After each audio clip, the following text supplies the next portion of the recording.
Jesus is walking on the water, comes to Peter.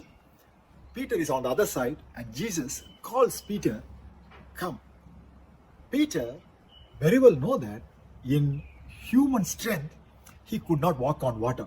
But on the other side, he knows who is calling him. His master is calling. So, Peter decides, let me trust and walk.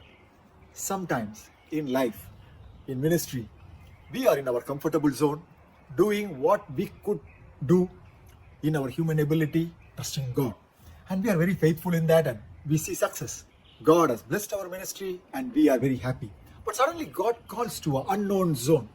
Like Peter, he calls you to come, trust him so that he will use you in a different zone, in a different area where you and I were not used to, where we are not comfortable, which is not our strength.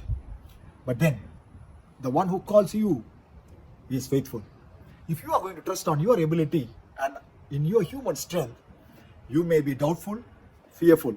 But instead, if you trust him who is calling you, the one who calls you is faithful.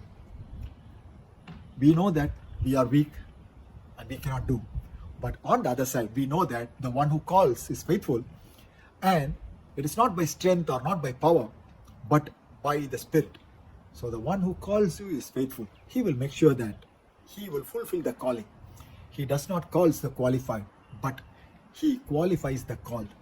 You can trust him because in the past you have seen the miracles that God has done in your life, in your ministry. So you may not have the ability, the skills that the ministry, the new area demands. But the one who calls you will provide all the resources, and he will make sure that you are successful and faithful in your ministry. So fear not. Don't trust your human reasoning and your own experience.